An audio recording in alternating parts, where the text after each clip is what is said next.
और खबरों में आगे बढ़ते हैं। अयोध्या में एंट्री के साथ ही लोगों को उसकी भव्यता का एहसास हो सके, इसलिए योजना बनाकर काम हो रहा है। अयोध्या में प्रवेश के लिए 6 भव्य द्वार बनाने की तैयारी की जा रही है। इस प्रोजेक्ट पर 15 करोड़ से अधिक की धनराशि खर्च होने की संभावना है। प्रोजेक्ट की धनराशि के लिए बड़े व्यवसायियों की मदद ली जा रही है। इसी क्रम में अमेठी के एक मसाला व्यवसायी ने 2.5 करोड़ की मदद की है और व्यवसायियों ने भी मदद के लिए अपना हाथ आगे बढ़ाया है।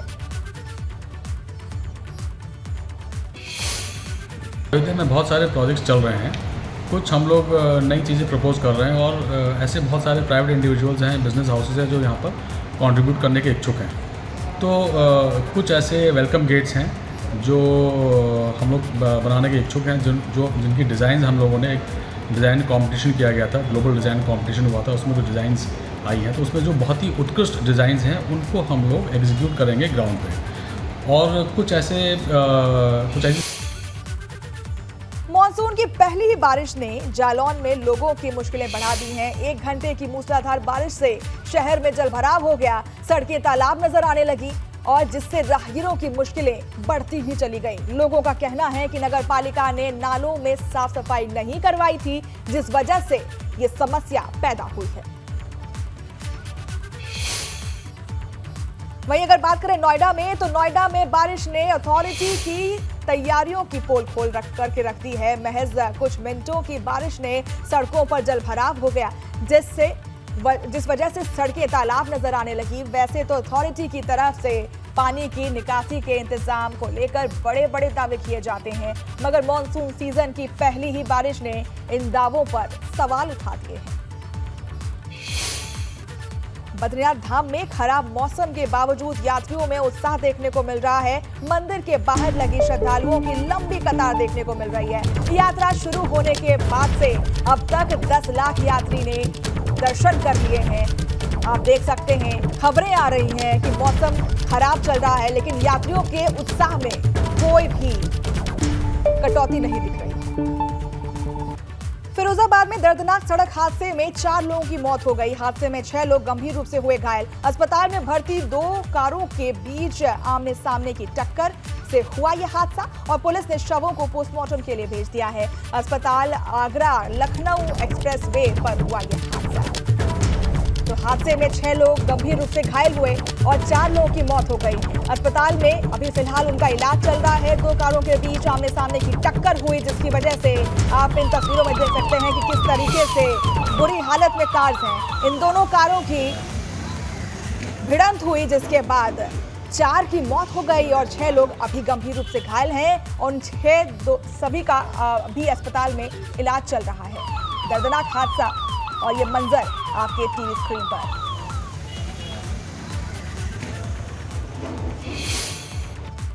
थाना मटरसेना के अंतर्गत जो हमारा आगरा एक्सप्रेस हाईवे है, उस पर एक सियाज जो मैनपुरी से, जिसके पहचान हुई है कि मैनपुरी के ड्राइवर हैं, और दूसरी तरफ में एक और दूसरी जो गाड़ी थी वो आ रही थी। ये सियाज गाड़ी में शायद जो नींद में झपकी आ गई और ये जो ड्राइवर है उनके जो डिवाइडर है उस पर इसने खुदाई गाड़ी इस तरफ में, उसकी वजह से जो दूसरी गाड़ी थी सामने आने वाली, उससे उसकी टक्कर हो गई। यहाँ पर अभी जो 3 लोग हैं जो सियाज में बैठे हुए थे, उनकी मौके पे ही दुर्भाग्यपूर्ण मृत्यु हो गई और जो 7 लोग अन्य गाड़ी में थे उनको इमीडिएटली यहाँ पर पुलिस बल ने पहुँच के एम्बुलेंस के साथ में जिला अस्पताल पहुँचाया है। उनका इलाज किया जा रहा है। आगे यहाँ पर जो यातायात सुचारू व्यवस्था है उसको भी बनवाया जा रहा है और कुल मिलाकर जो है वो सिचुएशन कंट्रोल में है, किसी प्रकार का कोई लॉ एंड ऑर्डर। बाद में किसानों की टमाटर की फसल बर्बाद हो गई है। किसानों का कहना है कि पिछले कुछ दिन से बारिश लगातार हो रही है, जिस वजह से खेतों में पानी भर गया और ऐसे में किसानों की खेतों में खड़ी फसल खराब हो गई है। 15 दिन पहले 2 रुपये किलो टमाटर ना उठा हमारा। अच्छा, अब इस समय माल खराब होने की वजह पे हाँ, जो है 100 रुपये किलो टमाटर उठ रहा है। अच्छा, टमाटर है ही ना हमारे खेतों में। ये हालत क्यों हुई है इसकी टमाटर की? ये तो बरसात की वजह से हुई है। अच्छा, जिससे कि बरसात में टमाटर की खेती बहुत नाजुक होती है। हाँ, तो टमाटर खराब होने का, ये जलने का आप देख रहे हो कैसा हो रहा, सब जला जला था।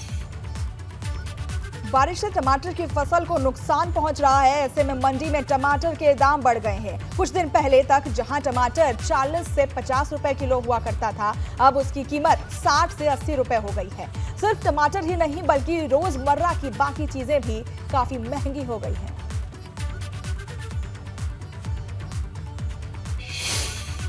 क्या पड़ रहा है किसान को? अब दवाई लावे 1000-1200 तीसरे चौथे दिन दवाई होती रहे हैं, और क्या पल्ले पड़ रहा? कुछ भी नहीं। कबात भी वसूलनी पड़ रही खेती में, अब करना पड़ रहा है अपनी वजह से, और करे क्या बताओ। तो ये है क्या कि बारिश में महंगी हो जाती है सब्जी? बारिश में तो अब खत्म ही हो रही है, अब क्या पल्ले पड़ रहा है इनमें, सारी खत्म हो रही है इसमें। 22 अप्रैल से यमुनोत्री धाम की यात्रा की शुरुआत हुई थी। यात्रा को 68 दिन हो चुके हैं। इस बीच 4,92,292 श्रद्धालु यमुनोत्री धाम पहुंचकर मां यमुना के दर्शन कर चुके हैं, जबकि गंगोत्री धाम में कपाट खुलने के बाद से लेकर अब तक 5,75,000 श्रद्धालु दर्शन कर चुके हैं। इस यात्रा काल में अब तक यमुनोत्री धाम की यात्रा में अलग अलग कारणों से कुल 29 श्रद्धालुओं की मौत भी हो चुकी है। महाराष्ट्र से आया मैं चारी धाम कर, तो ये रोड से जब निकला तो ये रोड थोड़ा खराब ही है, रोड में गड्ढे पड़े हुए, तो करने की जरूरत है।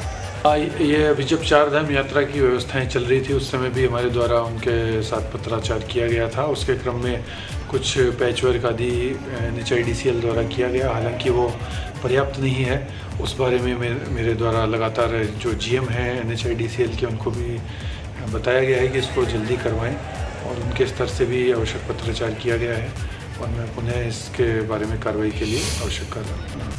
वैसे यूं तो नैनीताल अपनी कुदरती सुंदरता और ठंडी आबो हवा के कारण देश दुनिया में प्रसिद्ध है, लेकिन नैनीताल की शान और इस शहर की पहचान याट्स बोट्स को के कारण भी दुनिया भर में बातें चलती हैं, इसकी प्रसिद्धि दिखती है। ये याट्स बोट्स 1890 में ब्रिटिश काल में आया था और मौजूदा समय में इनकी संख्या 10 है। ये याट्स नैनी झील का मुख्य आकर्षण है।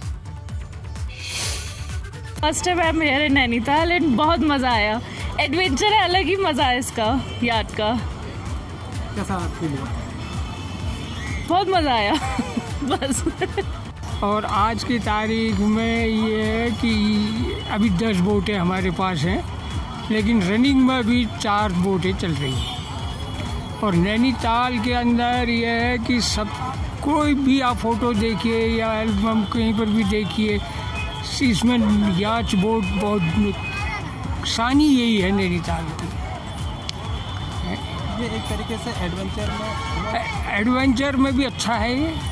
ये सेलिंग रेगेटा होता है यहाँ पर, उत्तराखंड गवर्नर गोल्ड कप होता है, और भी कई कंपटीशन होते थे, लेकिन जब से कोरोना के से सब कम हो गया है। लेकिन खबर मिली है कि अक्टूबर-नवंबर में शायद गवर्नर गोल्ड कप हो यहाँ पर। चलिए अगली खबर की तरफ चलते हैं। विकासनगर में नेशनल हाईवे 507 पर पहाड़ी से मलबा गिरा था। 3 दिन बाद हाईवे को खोल दिया गया है, जिससे राहगीरों ने राहत की सांस ली है। इस रोड से होकर दिल्ली से आने वाले यात्री यमुनोत्री समेत दूसरे कई अहम स्थानों का रुख करते हैं। जाहिर है रोड बंद होने से उनके सामने परेशानी खड़ी हो गई थी। मार्ग बाधित होने के कारण यात्रियों को कालसी होते हुए यमुनोत्री जाना पड़ रहा था, जिससे यात्रियों को अतिरिक्त दूरी तय करनी पड़ रही थी।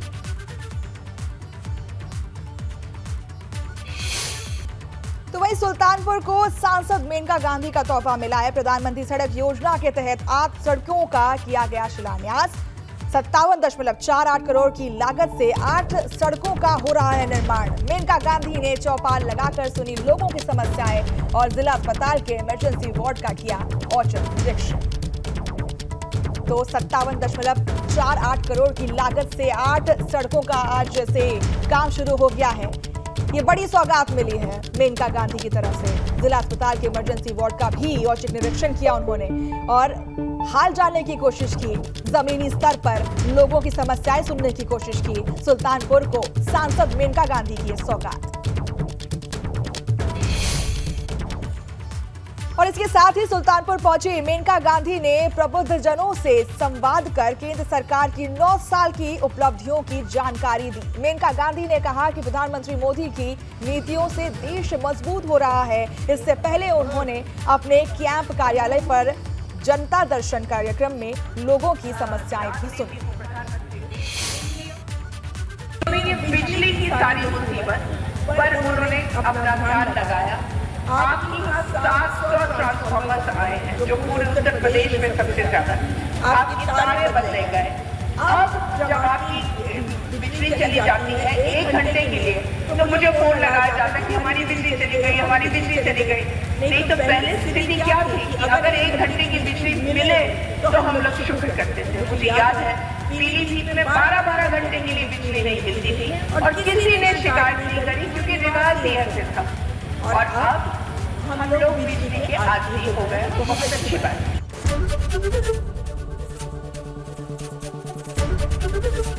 एबीपी गंगा, खबर आपकी, जुबान आपकी।